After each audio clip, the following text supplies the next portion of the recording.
Query series के दूसरे part में आपका बहुत बहुत स्वागत है। ये वाली सीरीज़ हम उन लोगों के लिए चला रहे थे जिनको डाउट हैं, वो हमारे प्रीमियम ग्रुप पे हमसे क्वेश्चनिंग कर रहे हैं और उनका जवाब हम यहाँ यूट्यूब के माध्यम से उनको एक लर्निंग देने के लिए पूरा एजुकेट कर रहे हैं कि क्या क्या हम चार्ट में देख सकते हैं, क्या क्या चीज़ें हमें देखनी चाहिए। टेक्निकल एनालिसिस हो गई और भी जो चीज़ें हम देखते हैं, इंडिकेटर्स हो गए, उन सब की हम इन डेप्थ नॉलेज यहाँ पे देने की कोशिश कर रहे हैं और वो भी बहुत सिंपल तरीके से, ताकि आप जो है यहाँ पे स्टॉक मार्केट में आने के बाद कंफ्यूज ना हो जाएं किसी भी तरह से कि यहाँ पे क्या चल रहा है, कुछ समझ में नहीं आ रहा। बहुत सिंप्लीफाई करके यहाँ पे आपको बताने की कोशिश करेंगे। ये मैंने ट्रेडिंग व्यू का प्लेटफॉर्म खोल के रखा हुआ है। मैं टेक्निकल एनालिसिस के लिए इसी प्लेटफॉर्म का यूज़ करता हूँ क्योंकि एक तो ये फ्री ऑफ कॉस्ट है, जो इसका फ्री टियर है उसके अंदर आप बहुत सारे इसमें फीचर्स यूज़ कर सकते हैं। इसमें 3 इंडिकेटर आप फ्री वाले वर्जन में लगा सकते हैं। पहला इंडिकेटर आप यहाँ लेफ्ट में ऊपर टॉप में देखिए, यहाँ पे वॉल्यूम्स लिख के आ रहे हैं। ये वॉल्यूम पहले से ही लगा हुआ आता है, जो आप नीचे देख पा रहे हैं वॉल्यूम्स हैं। और इसके अलावा आपको एक इंडिकेटर और लगाना होगा। यहाँ ऊपर इंडिकेटर्स वाला जो बटन है जो आपको दिख रहा है, इस पर आप क्लिक करेंगे। यहाँ पे आप टेक्निकल्स पे क्लिक करेंगे। यहाँ पे आप स्क्रॉल डाउन कीजिए तो यहाँ पे आपको मिलेगा मूविंग एवरेज, सिंपल वाला जो है। और भी आते हैं पर आपको मूविंग एवरेज सिंपल वाला सेलेक्ट करना है। जब आप इस पर क्लिक कर देते हैं, ये वाला इंडिकेटर यहाँ लेफ्ट हैंड साइड पे ऐड हो जाता है। तो जितने भी आपके इंडिकेटर चार्ट के ऊपर ऐड होते जाएंगे वो सबके सब लेफ्ट हैंड साइड पे यहाँ टॉप पे आपको दिखाई देते रहेंगे। तो जो ये सिंपल मूविंग एवरेज है, इसके अंदर हमें थोड़ी सी कस्टमाइजेशन करनी होगी। तो पहले तो देख लेते हैं कि इसका यूआई काम कैसे करता है। जब आप इसके ऊपर अपना कर्सर लेके आएंगे तो यहाँ पे सबसे पहले एक आई का लोगो बन के आता है। ये हाइड करने के लिए रहता है। सपोज़ कीजिए कभी आपको इंडिकेटर के बिना चार्ट को देखना है तो आप इस पर एक बार क्लिक कर देंगे तो इंडिकेटर देखिए चार्ट पे से हाइड हो गया है। और जब दोबारा उसी बटन पे आप क्लिक करेंगे तो यहाँ पे जो इंडिकेटर है वो वापस आ जाता है। तो कई बार हमको चार्ट जो है वो बिना इंडिकेटर के देखना होता है, तो उसको अनक्लटर करने के लिए और सही से हम चार्ट देख पाएँ उस चीज़ के लिए यहाँ पे टेम्परेरीली हम इसको डिसेबल कर सकते हैं इंडिकेटर को। ऐसे वॉल्यूम का भी ऐसा ही होता है, जैसे हमने ऊपर वॉल्यूम को हाइड कर दिया तो नीचे वॉल्यूम हट जाएगा। तो थोड़ा सा और हमको क्लियर पिक्चर कई बार देखने में आसानी होती है, इसके लिए वाली सुविधा दी गई है। तो अभी तो वॉल्यूम ऑन कर रहा हूँ। उसके बाद ये जो सिंपल मूविंग एवरेज है उसके बगल में एक सेटिंग करके एक टैब आता है, बटन आता है। इस पर आप जब क्लिक करेंगे तो इसमें आता है लेंथ। तो ये पूछता है कि आपको कितने कैंडल्स जो हैं उनका एवरेज चाहिए। तो पहले तो पूछता है कि ये सोर्स क्या है, मतलब जो कैंडल की क्लोजिंग होती है उनकी वैल्यूज़ का ये एवरेज निकालेगा। ये सबसे इंपॉर्टेंट चीज़ है जो कि पहले से यहाँ पे सेलेक्टेड है। हम चाहे तो ओपन, हाई, लो और भी अलग अलग तरह की चीज़ें लोग यूज़ करते हैं, पर सबसे इंपॉर्टेंट क्लोजिंग होती है किसी भी कैंडल की। तो हम क्लोजिंग वाली वैल्यूज़ का हमको एवरेज निकालना है। फिलहाल इसमें 9 कैंडल्स का एवरेज रखा हुआ है, यानी पिछले 9 जो कैंडल्स की क्लोजिंग आई होगी, चाहे कोई भी टाइम फ्रेम हो, तो उसके अंदर जो 9 कैंडल्स होंगे उसका ये एवरेज यहाँ पे प्लॉट कर रहा है। तो ये तो शॉर्ट टर्म के लिए यूज़ होता है। हमें थोड़ा सा लंबा मूविंग एवरेज यूज़ करना है जिसमें हमें ज़्यादा दिनों का एवरेज पता लगे कि पिछले कई दिनों में लगभग क्या भाव रहा है। तो एवरेज जानने के लिए हमें थोड़े से ज़्यादा दिन लेने पड़ेंगे। यहाँ पे जो सबसे स्टैंडर्ड जो यूज़ किया जाता है वो है 200। तो यहाँ पे 200 में सेलेक्ट कर लेता हूँ, क्योंकि एक साल में लगभग 200 दिन ही होते हैं जो ट्रेडिंग वाले होते हैं, बाकी तो छुट्टियों में निकल जाते हैं। तो मोटा मोटा ये मान के चलते हैं कि जो 200 दिन का जो मूविंग एवरेज है वो आपको एक अच्छी एवरेज वैल्यू आपको पूरे साल भर की बता देता है। इसके अलावा नीचे स्मूदनिंग वाले में SMA और उसकी लेंथ 5 है। ये कभी ऑप्शन आपको दिख भी सकता है, नहीं भी दिख सकता है, उसको छोड़ दीजिए एज इट इज़। मेनली आपको ये सेलेक्ट करना है कि ये जो लेंथ है वो 200 होनी चाहिए और सोर्स जो है वो क्लोज होना चाहिए। ठीक है, उसके बाद आपको ओके पे यहाँ पे क्लिक कर देना है। अब ये आपका जो है चार्ट पे ये प्लॉट हो गया है। जो आपको ये वाली ब्लू वाली लाइन दिखाई दे रही है, ये 200 SMA की लाइन है, यानी सिंपल मूविंग एवरेज की लाइन है। अब ये काम कैसे कर रही है, सपोज़ कीजिए ये वाली हमारे पास कैंडल है, इसके नीचे ये वाली वैल्यू है यहाँ पे, यानी 20,950 के आसपास ये एवरेज जो है हमको बता रहा है कि यहाँ पे एवरेज है। तो ये वैल्यू कैसे निकल रही है, जस्ट इस कैंडल से पिछले जो भी 200 कैंडल्स होंगी उन सब का जो क्लोजिंग वैल्यू होगी उनका एवरेज निकाल देंगे तो जो वैल्यू निकल के आएगी वो उसने यहाँ पे प्लॉट किया है। इस तरीके से ये पूरी की पूरी लाइन किसी भी पॉइंट पे ले लीजिए। जैसे ये वाला पॉइंट मैं लेता हूँ तो इस कैंडल से पीछे की जो 200 दिन की कैंडल्स होंगी उनका जो भी एवरेज आ रहा होगा क्लोजिंग का वो यहाँ पे इसने प्लॉट किया है। इस तरीके से ये स्लोली ट्रेंड के साथ में ये जो 200 SMA की लाइन है ऊपर की तरफ जाती रहती है। तो अभी हमें क्या पता लग रहा है कि जो प्राइस है निफ्टी का जो भाव चल रहा था वो ये देखिए 2023 में अप्रैल के बाद से जब यहाँ पे बॉटम बना था उसके बाद ये 200 SMA के ऊपर सपोर्ट लेके लगातार ऊपर चलता जा रहा है और कभी भी इसके नीचे नहीं आया। यानी जो निफ्टी की जो प्राइस है वो पिछले 2 सालों में कभी भी इस एवरेज के नीचे नहीं आया है, जो उसके 1 साल का एवरेज है। 200 दिनों का जो एवरेज है उसके नीचे कभी नहीं आया है। तो हम मोटा मोटा कह सकते हैं कि ये एक अप ट्रेंड में चल रहा है। तो हमें सिंपली बस एक चीज़ ये देखनी है कि जब भी प्राइस इसके ऊपर होगा, चल रहा होगा, अपसाइड की ओर जा रहा होगा, तो हमें घबराने की कोई बात नहीं होती, क्योंकि ये जो 200 SMA जो होता है ये बहुत अच्छा सपोर्ट की तरह काम करता है। तो जब भी यहाँ से प्राइस नीचे ड्रॉप होगा तो इस पे सपोर्ट ज़रूर लेगा, और अगर इसके नीचे चला जाता है तो जब बाउंस बैक लेगा तो इसी पे ही रेजिस्टेंस लेगा। तो ये काफ़ी इंपॉर्टेंट लाइन होती है, वर्ल्ड वाइड सबसे ज़्यादा यूज़ होने वाला सबसे सिंपल इंडिकेटर है जो कि आपको एवरेज वैल्यूज़ बताता है। अब इसमें क्या है, और तरीके की कस्टमाइजेशन भी की जा सकती है। जैसे ऊपर ये SMA वाले टैब में जब मैं सेटिंग में गया तो उसके अंदर स्टाइल का बटन आता है, स्टाइल में जाके आप इसका कलर भी चेंज कर सकते हैं। जैसे आप चाहें तो रेड लगा सकते हैं, ब्लैक लगा सकते हैं, इस तरह से कलर वगैरह, ट्रांसपेरेंसी, सब चीज़ें यहाँ पे आराम से आप चेंज कर सकते हैं। पर अभी मैंने फ़िलहाल इसको कोई ऐसा डार्क कलर कर देता हूँ जो आपको आराम से यहाँ पे दिखाई दे। तो अभी ये जैसे ब्लू कलर मैंने यहाँ पे लगा दिया है। तो ये हर स्टॉक में हमको ये देखना है कि ये सपोर्ट लाइन के पास कोई स्टॉक प्राइस है कि नहीं, क्योंकि अगर ये स्टॉक प्राइस अगर इस लाइन के ऊपर सपोर्ट ले लेता है और उसके बाद अगर अपसाइड जाने की कोशिश करता है तो उसमें बहुत अच्छी तेज़ी बन जाती है। फिलहाल निफ्टी रेंज बाउंड है जो कि हमको दिख रहा है, और अभी ये 200 SMA से भी काफ़ी दूर पर है। तो अभी नियर फ्यूचर में भी अभी ऐसी उम्मीद लग नहीं रही है, क्योंकि काफ़ी टाइम से हम देखते आ रहे हैं कि जब निफ्टी ऊपर की साइड गया है फिर रिट्रेस बैक करने के बाद भी यहाँ पे भी ये 200 SMA को टच किए बिना ही ऊपर चला गया था। अब भी यहाँ पे यही हो रहा है, ये रेंज बाउंड हो रहा है। तो हमेशा आप याद रखिए कि जो वर्स्ट केस सिनेरियो होता है निफ्टी के अंदर वो यही होता है कि मार्केट अगर गिरेगी तो यहाँ तक गिर जाएगी, जो 200 SMA का जो लेवल होता है उसके नीचे मार्केट आपको मिड टर्म में कभी भी गिरती हुई नहीं दिखेगी। तो अगर हम वर्स्ट केस भी बात करें तो यहाँ से 1000-1500 पॉइंट की फॉल ही आ सकती है। एक चीज़ और देखेंगे, जब यहाँ से ये ट्रेंड चला था, ये देखिए अक्टूबर से जब ट्रेंड ऊपर की साइड गया था तो तब तो अपसाइड इजीली जा रहा था। अब क्या है, टाइम ज़्यादा बीतता जा रहा है और स्टॉक जो है अपसाइड की ओर नहीं जा पा रहा। आप देखते जा रहे हैं, थोड़ा ऊपर जाता है फिर नीचे जा रहा है, ऊपर जा रहा है नीचे जा रहा है, इस तरह से रेंज बाउंड हो गया है यहाँ पे। तो जब इस तरह का रेंज बाउंड वाला सिस्टम बनता है तो ये रेंज बाउंड होना जहाँ से शुरू हुआ है, ये देखिए मैं आपको एक लाइन खींच के दिखा देता हूँ, करीब करीब इस जगह से शुरू हुआ था रेंज बाउंड होना। ये देखिए यहाँ से स्टॉक प्राइस ऊपर गया, फिर नीचे आया, ऊपर गया, और उससे पहले तो सीधा सीधा ऊपर ही जा रहा था। तो हमें यह पता लग गया कि इस पॉइंट से यानी करीब करीब 21,000 का जो पॉइंट है वहाँ से ये रेंज बाउंड होना शुरू हो गया था, और धीरे धीरे ऐसा लग रहा है कि मतलब बहुत मेहनत करनी पड़ रही है प्राइस को ऊपर जाने के लिए, और ये जैसे तैसे 23,000 पे पहुँचा। अब हमारे पास एक इवेंट भी है आगे जो आने वाला है, इलेक्शन का इवेंट। उसके चक्कर में क्या है कि अभी ये डिसाइड नहीं कर रहा है मार्केट कि उसको ऊपर जाना है तेज़ी से या नीचे जाना है। अभी फ़िलहाल इसने एक रेंज बना के रखी हुई है।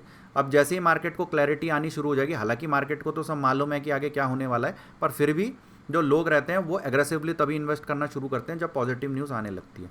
तो अभी हमारा क्या है विचार, हमको ये लगता है कि जैसे मान लीजिए यहाँ से जो प्राइस है ये रिट्रेस होगा तो इसका जो लोअर लेवल है, पहले तो हम एक ट्रेंड लाइन लगा के देख लेते हैं, यहाँ से एक ट्रेंड लाइन लगा के देख लेते हैं। तो पहला इमीडिएट सपोर्ट तो यही है।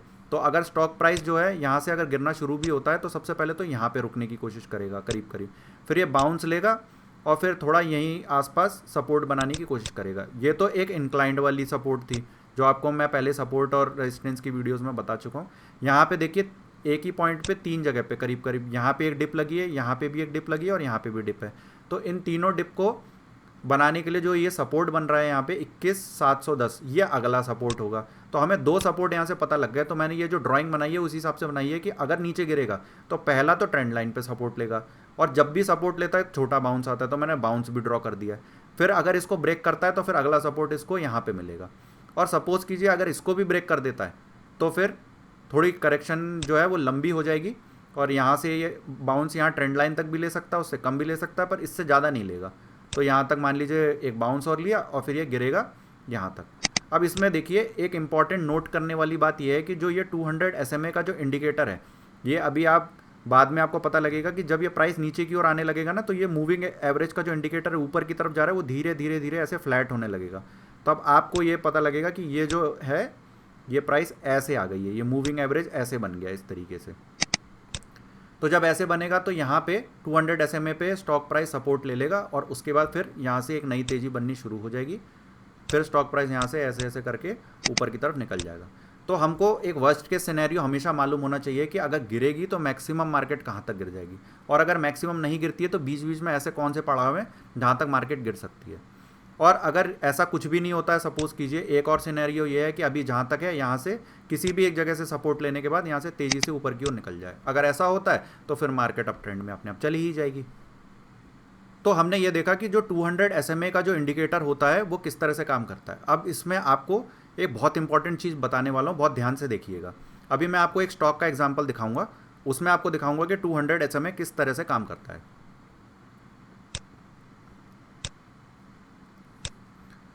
ये देखिए, ये फिनकेबल्स का जो है मैंने चार्ट लगा के रखा हुआ है। इसमें आप देखिए स्टॉक जो है आपको हमेशा ध्यान रखना होगा कि 200 SMA पर अगर सपोर्ट लेके कोई स्टॉक ऊपर जाता है तो उसमें बहुत बढ़िया तेज़ी बनने की संभावना होती है और बन भी जाती है, अधिकतरों में बन जाती है। तो अभी आप जैसे कि देख पा रहे हैं, यहाँ से जब स्टॉक जो है यहाँ से गिरना शुरू हुआ था, ये पिछले साल सितंबर की बात है। यहाँ से पहले गिरा था, 200 SMA पे सपोर्ट लिया था, उसके बाद यहाँ से बाउंस बैक लिया, फिर धीरे धीरे नीचे आया, फिर ऊपर आया, फिर यहाँ से तेज़ी से नीचे गिर गया और 200 SMA के भी नीचे आया, फिर यहाँ से आया तो 200 SMA के आसपास ही इसने रेजिस्टेंस लिया, फिर नीचे आया, फिर ऊपर जाके फिर यहाँ पे सपोर्ट लिया। अब यहाँ पे देखने वाली बात ये है कि ये जो पूरा रेंज बना है प्राइस का, इस जगह से लेकर के इस जगह तक का ये प्राइस रेंज, आपको ये देखना है कि क्या करीब करीब ये रेंज जो है वो 5 से 8 महीने की रेंज बनी हुई है क्या। अगर आपको ये लगता है देख के कि हाँ ये, अब देखिए जैसे इसमें क्या, पिछले साल अगस्त सितंबर से ये वाली करेक्शन शुरू हुई थी और उसके बाद 6-8 महीने तो यहाँ पे करीब करीब हो ही गए थे इसको रेंज बाउंड में रहते हुए। तो हमारी पहली कंडीशन तो ये थी कि करीब आधा साल जो है वो कोई भी स्टॉक जो है वो रेंज बाउंड रह के अपना टाइम वेस्ट कर दे, पहली चीज़। उसके बाद 200 SMA पे सपोर्ट ले रहा हो। अगर उसके बाद अगर आपको ये दिखता है कि स्टॉक प्राइस ये जो रेंज है उसके ऊपर तेज़ी से तोड़ के निकल रहा है और वॉल्यूम बहुत ज़्यादा बन रहे हों, जैसे यहाँ पे आप देख रहे हैं वॉल्यूम देखिए कितने ज़्यादा बन रहे हैं, तो अगर आपको ऐसा कंडीशन आपको दिखाई देता है तो आप ये समझ जाइए कि स्टॉक में एक बड़ा ब्रेकआउट आ गया है और उसके बाद जो स्टॉक प्राइस हैं वो करीब करीब डबल भी हो जाते हैं। यहाँ से जाने को तो और भी जा सकते हैं, पर अगर आप मिड कैप या जो है स्मॉल कैप टाइप का अगर कोई स्टॉक ले लेते हैं, अच्छा जो लिक्विड स्टॉक होता है, तो उस केस में क्या होता है, चार्ट प्राइस ऊपर की ओर बढ़ते रहते हैं। तो ये वाली एक चीज़ बहुत इंपॉर्टेंट हो जाती है हमारे लिए। 200 SMA का जो ये यहाँ पे सपोर्ट बना है उसके बाद ये वाली तेज़ी बनी है। तो ये तो एक एग्जांपल रहा जो मैंने अभी आपको दिखाया कि ये कैसे काम करता है। एक और स्टॉक पे आपको ये वाली चीज़ दिखाता हूँ। हमारे पास दो कंडीशन है, पहले तो क्या है कि करीब करीब 6-8 महीने तक रेंज में रहना चाहिए, उससे ज़्यादा भी रह सकता है, कोई दिक्कत नहीं है, रेंज में रहना चाहिए। दूसरा यह है कि जब रेंज खत्म होने वाली होती है वहाँ पे 200 SMA का सपोर्ट होना चाहिए, जैसे कि इस केस में है। अगर वो सपोर्ट उसको मिल जाता है और उसके बाद हाई वॉल्यूम के साथ अगर आपको ब्रेकआउट दिखाई देता है, ब्रेकआउट भी तभी हम कंफर्म मानेंगे जब इसका जो रेजिस्टेंस है जो कि ऊपर ये वाली लाइन थी, इसको जब ब्रेक किया तब हमको कंफर्मेशन आ गई कि हाँ ये अब अप ट्रेंड में, अब इसके अंदर जो है लंबी तेज़ी बनने वाली है। तो अब वो बन रही है इसके अंदर। एक और स्टॉक दिखा देता हूँ आपको, मझगांव डॉक आपको दिखा देता हूँ। इसमें भी देखिए सेम यही चीज़ हुई है। पिछले साल सितंबर से स्टॉक रेंज बाउंड था और मैं आपको ये ड्रॉ करके दिखा देता हूँ कि ये वाला जो बॉक्स था ये रेंज बाउंड था यहाँ पे। अब आप खुद ही देख लीजिए कि कितना क्लियर है यहाँ पे कि यहाँ से जब स्टॉक नीचे आया, ऊपर आया, नीचे आया, यहाँ पे सपोर्ट सा बनाया, वही जैसे पिछले वाले उसमें बनाया था, हमने चार्ट में देखा था फिनकेबल्स में। फिर यहाँ से तेज़ी से ऊपर आया, फिर थोड़े दिन रेंज बाउंड रहा यहाँ पे। उसके बाद जब इसने यहाँ पे ये ब्रेक कर दिया, यानी ये वाला जो लेवल था, यहाँ पे मैं ये ड्रॉ कर देता हूँ, ये जो रेजिस्टेंस है 2472, इसको इसने तेज़ी से क्रॉस किया। यहाँ पे वॉल्यूम्स पिछले कई दिनों के वॉल्यूम्स के कंपैरिजन में यहाँ पे वॉल्यूम्स ज़्यादा आ रहे हैं। ये इटसेल्फ हमको ये बता रहा है कि यहाँ से ब्रेकआउट आ चुका है और ये बड़ी तेज़ी में जा चुका है। और हम यहाँ से देख रहे हैं 2400 से स्टॉक 3400 तो चला ही गया है। तो मैंने जो पर्सनली नोटिस करा है कि स्टॉक जब भी ऐसे 200 SMA पे सपोर्ट लेने के बाद एक बड़ी रेंज में, उसके बाद सपोर्ट लेके जब ऊपर जाते हैं तो नए नए हाई बनते जाते हैं और स्टॉक जो है काफ़ी टाइम तक अप ट्रेंड में रहता है, बहुत अच्छा रिटर्न यहाँ से दे देता है। तो मेरे स्टडी का जो इंपॉर्टेंट पार्ट यही रहता है कि मैं ऐसे स्टॉक्स ढूंढूं जो ऑलरेडी रेंज बाउंड है, ना कि वो वाले स्टॉक ढूंढूं जो काफ़ी ऊपर निकल चुके हैं, जैसे 50-60%। सपोज कीजिए अभी आप ये वाला स्टॉक जो है इसमें आप प्लानिंग कर रहे हैं, तो उसमें आप ये देखेंगे कि ये जो स्टॉक प्राइस है ये ऑलरेडी काफ़ी ऊपर निकल चुका है, 2400 से 3400 चला गया है। तो आप ये देख लीजिए कि करीब करीब 30% का रिटर्न तो यहाँ पे बन ही गया है। तो उसके बाद क्या होगा, अगर आप यहाँ पे एंट्री ले लेते हैं तो होता क्या है, इसमें आप शॉर्ट टर्म की करेक्शंस आनी शुरू हो जाएंगी। तो स्टॉक प्राइस क्या है, पूरा तो नहीं आएगा नीचे, पूरा रिट्रेसमेंट होने का मतलब है कि 200 SMA तक वापस आ जाना, जो कि वो तो नहीं होगा, पर यह है कि बीच बीच में ये जैसे ऐसे किया ऐसे यहाँ पे आपका टाइम वेस्ट करेगा, फिर कुछ दिनों के लिए यहाँ पे रेंज बाउंड हो जाएगा, उसके बाद फिर जाने की कोशिश करेगा। तो तब तक क्या आपका टाइम बहुत वेस्ट हो जाएगा। इससे बेटर ये है कि आप ऐसी अपॉर्चुनिटीज़ खोजें जिसमें पहले ही आप इसको ब्रेकआउट के टाइम पे आइडेंटिफाई कर लें और उसमें तभी एंट्री कर लें। तो उसमें क्या है कि कम से कम आपको जो आपका जो ट्रेंड की स्टार्टिंग होती है उसी में आपको जाने का मौका मिल जाएगा। एक एग्जांपल आपको और दिखाता हूँ हनीवेल ऑटोमेशन का। इसमें भी सिमिलर चार्ट बना है, पर ये वीकली चार्ट पे बना है। डेली और वीकली भी करीब करीब एक जैसे ही काम करते हैं, बस डिफरेंस ये है कि जो जब आप वीकली चार्ट देखते हैं तो उसमें यही टाइम पीरियड जो कंसोलिडेशन का है वो करीब करीब 2 से 3 साल का हो जाता है। तो अभी हम देख रहे हैं 2021 से ये यहाँ पे रेंज बाउंड था, ये तो आपको दिख ही रहा है, यहाँ से लेकर के यहाँ तक का ये रेंज बाउंड वाला कंडीशन था। इसके ऊपर अगर मैं एक ट्रेंड लाइन भी खींच लेता हूँ, ये देखिए यहाँ से मैंने एक ट्रेंड लाइन ड्रॉ कर दी इस तरीके से। तो मेन हमको जो ब्रेकआउट पता लगना था वो इस लाइन के बाद पता लगना था। अब क्या है, हमको ये तो पता लग गया कि ये वीकली टाइम फ्रेम में 200 का जो SMA था इसके ऊपर बार बार सपोर्ट ले रहा था। तो हमारी कंडीशंस तो यहाँ पे फॉलो हो रही हैं, काफ़ी टाइम से करेक्शन में भी था। उसके बाद जैसे ही इसने ट्रेंड लाइन को काट के यहाँ पे ब्रेकआउट दिया, यहाँ कन्फर्मेशन आ गई कि लॉन्ग टर्म के अप ट्रेंड में ये स्टॉक जा चुका है।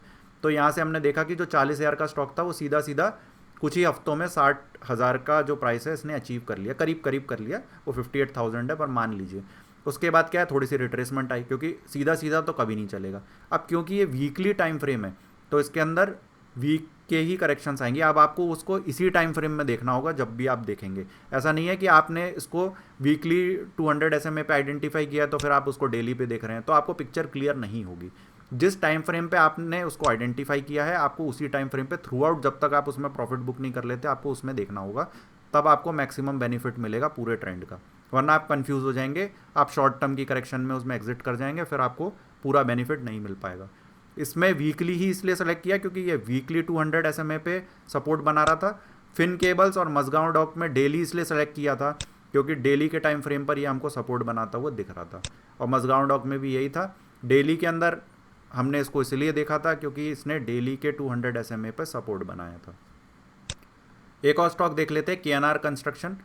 डेली टाइम फ्रेम पे यदि मैं देख रहा हूँ तो इसमें क्या है कि क्लैरिटी नहीं आ रही, क्योंकि बार बार स्टॉक 200 SMA के ऊपर जा रहा है, नीचे जा रहा है, ऊपर जा रहा है, नीचे जा रहा है। यहाँ पे कोई भी ट्रेंड हमको बनता हुआ नहीं दिख रहा है, बार बार कन्फ्यूजन हो रही है इसके अंदर। सिंपली जब भी ऐसी कन्फ्यूजन लगे टाइम फ्रेम बड़ा कर दीजिए, डेली की जगह मैं वीकली कर देता हूँ। जैसे ही मैंने वीकली किया मुझे क्लैरिटी समझ में आ गई है। एक ट्रेंड चल रहा था, उसके बाद इसमें करेक्शन आई। करेक्शन कब से आई? 2021 से आई। अब तक कितना हो गया? 2 साल बीत चुका है, 2-3 साल बीत गए। सीधा सीधा दिख रहा है कि रेंज बाउंड का जो टाइम है वो ऑलमोस्ट कंप्लीट हो चुका है। 200 SMA के पास इसने डबल बॉटम जैसा सा स्ट्रक्चर भी बना दिया, जो W शेप में आपको दिखाई दे रहा है यहाँ पे, वो भी बना दिया। उसके बाद देखिए कितना हाई वॉल्यूम है और सीधा सीधा ब्रेकआउट है। अब ये बिल्कुल उसी कंडीशन में जहाँ पे मैं बोल रहा था कि हमको ब्रेकआउट को आइडेंटिफाई करना होता है।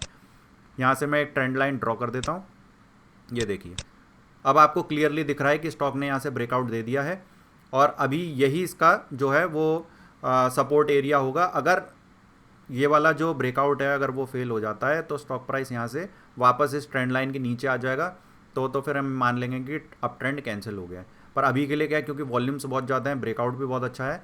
अब यहाँ से आप खुद ही अंदाज़ा लगा लीजिए, जितना ये कंसोलिडेशन से पहले का ट्रेंड था उतना करीब करीब और चल जाएगा। तो पहले कितना था? 100 से 300 गया, 3 गुना हुआ था एक साल में, करीब करीब 1-1.5 साल में। मान लीजिए 1-1.5 साल में 3 गुना हुआ था, तो अब उसका आधा कर लीजिए, तो 3 गुना हुआ था तो अब 1.5 गुना होगा, और समय उतना ही लगेगा करीब करीब। तो 1.5 साल में 1.5 गुना आप कर लेते हैं तो हो सकता है कि 400-500 के करीब पहुंच जाए। पर आपको क्या है कि इसमें पेशेंटली फिर बैठना पड़ेगा, क्योंकि टाइम जो होराइजन है वो 1.5 साल का है इसके अंदर। और आपको जब भी देखना होगा स्टॉक को वीकली में ही देखेंगे, क्योंकि आपका रेफरेंस यही है। आपने वीकली चार्ट पर ब्रेकआउट देख के आइडेंटिफाई करके ही इसमें अगर कुछ प्लानिंग की होगी तो आप इसी में ही बार बार देखेंगे। डेली में देखेंगे तो फिर वो शॉर्ट टर्म की ट्रेड में कन्वर्ट हो जाएगा, वो डेली के हिसाब से फिर चलेगा, जैसा मैंने आपको उसके रूल आपको बताए। तो इस तरह से अलग अलग टाइम फ्रेम में अगर आप आइडेंटिफाई इन चीज़ों को कर पाते हैं, और भी डिटेल में इसकी वीडियो बना के आपको समझाऊंगा कि किस तरह से और इसको अच्छे से हम रिफाइन कर सकते हैं इस मेथड को, और किस तरह से हम ब्रेकआउट्स को आइडेंटिफाई कर सकते हैं। पर फिलहाल के लिए एक मोटा मोटा ये मेथड समझ लीजिए। अगर आपको इस तरह के स्टॉक आइडेंटिफाई होते तो आप डिस्कशन कर सकते हैं और आप खुद भी देख सकते हैं। तो आपको करना ये होगा कि NSE 500 की एक लिस्ट आती है, आप उस लिस्ट को ट्रेडिंग व्यू में लगा सकते हैं।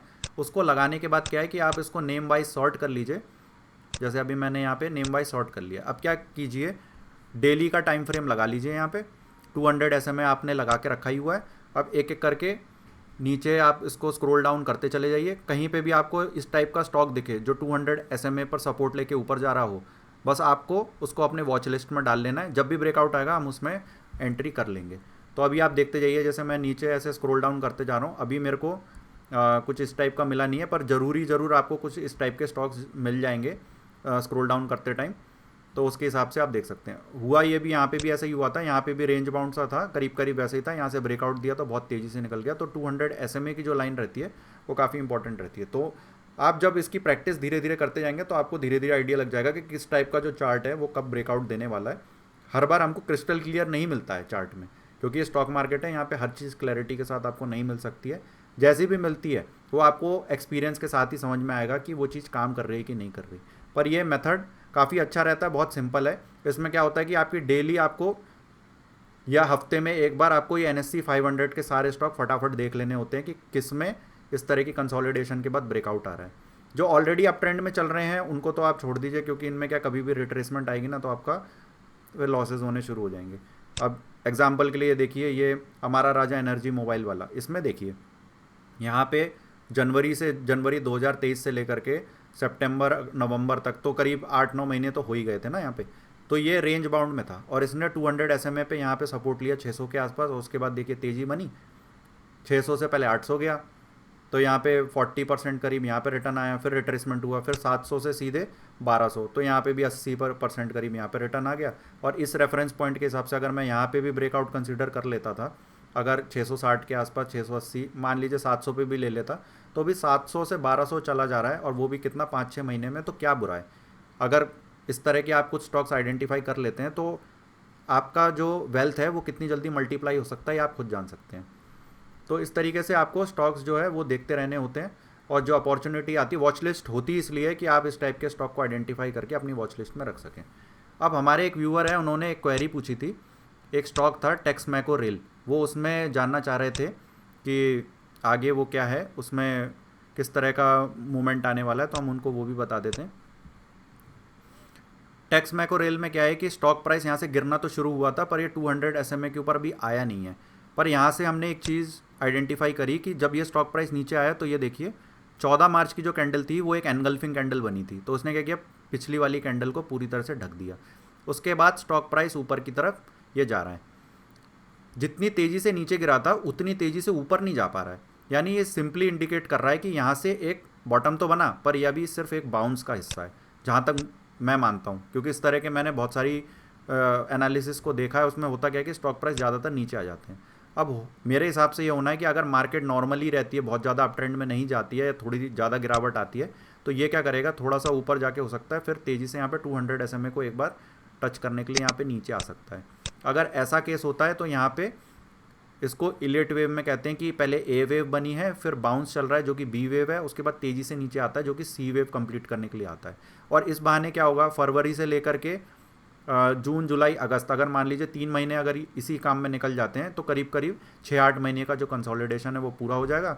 और इसके बाद क्या होगा, स्टॉक प्राइस यहाँ से अगर बॉटम बना लेता है इस तरीके से, तो फिर यहाँ से यदि हमने ब्रेकआउट इसमें ऑब्जर्व किया तो फिर स्टॉक प्राइस तेज़ी से ऊपर जा सकता है। तो इस तरीके से थोड़ा एनालिटिकल देखना पड़ता है कि कहाँ से क्या चीज़ें हो सकती हैं। हर बार क्रिस्टल क्लियर आपको कुछ नहीं मिलेगा, कई बार ऐसा भी होता है कि हम वेट करते रहते हैं कि 200 SMA तक नीचे आएगा, पर ऐसा होता नहीं है, स्टॉक प्राइस तेज़ी से ऊपर निकल जाते हैं। तो वो सब्जेक्टिव चीज़ है, एक्सपीरियंस के साथ में आता है कि कौन सा सेक्टर चल रहा है, क्या चीज़ें चल रही हैं। हो सकता है रेलवे सेक्टर बहुत तेज़ी से चले तो टेक्समैको रेल भी बहुत अच्छा चल जाए, तो ये सब्जेक्टिव चीज़ है। पर यह है कि प्रैक्टिस के साथ में आप इसमें कुछ ना कुछ मास्टरी तो ज़रूर हासिल कर सकते हैं। आप पहले से कॉन्फिडेंट महसूस करेंगे कि आप पहले अच्छे ट्रेड अगर नहीं भी ले पाते होंगे तो इसके बाद आप जरूर ले पाएंगे। तो इसमें क्या शॉर्ट टर्म जैसा कुछ नहीं होता स्टॉक मार्केट में, कर भी लेंगे तो एक दिन आएगा पैसा, एक दिन जाएगा। पर यह कि आप थोड़ा सा मिड टर्म और लॉन्ग टर्म का अगर आप देखते हैं तो उसमें बहुत अच्छे आपको ऐसे स्टॉक्स मिल सकते हैं जिसके अंदर आपको बड़ी तेज़ी ऐसे मिल सकती है। तो इस तरह के स्टॉक्स देखिए, क्वालिटी वाले जो रहते हैं, अच्छे स्टॉक्स हैं, मार्केट में स्टॉक की कमी नहीं है। 2000 स्टॉक्स है, किसी दिन बैठ के एक्सरसाइज कीजिए, पूरे स्टॉक्स ऐसे ही छान मारिए, जो लिक्विड स्टॉक्स हैं उसमें खोजिए। तो ये है आज का लेसन, इसको बहुत ध्यान से रखिएगा। और ये जो 200 SMA की लाइन है, ये ज़रूर अपने जो भी आपके पास ट्रेडिंग वाला सॉफ्टवेयर है, ट्रेडिंग व्यू जरूरी नहीं है, जो भी आप ब्रोकर का यूज़ कर रहे हैं चार्टिंग, उसके अंदर आप लगा लीजिएगा। आपको एक रेफरेंस पॉइंट तो मिलेगा एटलीस्ट कि हाँ यहाँ से ये स्टॉक में ये काम हो रहा है। एकदम ब्लाइंड देखने से तो अच्छा ही है। तो इसमें प्रैक्टिस कीजिए। जो आपके डाउट्स होंगे हमारे प्रीमियम चैनल पे आप ज़रूर पूछ लीजिएगा, उसके अंदर हमारे मेंबर्स जो कनेक्टेड हैं उनको ये सारी फैसिलिटीज़ ऑलरेडी मिल रही हैं। आशा करता हूँ कि आपको इस वीडियो से काफ़ी कुछ सीखने को मिला होगा। अपने दोस्तों के साथ शेयर कीजिए और भी जो लोग स्टॉक मार्केट में इंटरेस्टेड है उनको इन वीडियोस के बारे में बताइए, हमारे प्लेटफॉर्म के बारे में बताइए, उनको भी और सीखने को मिलेगा। Thank you and have a nice day.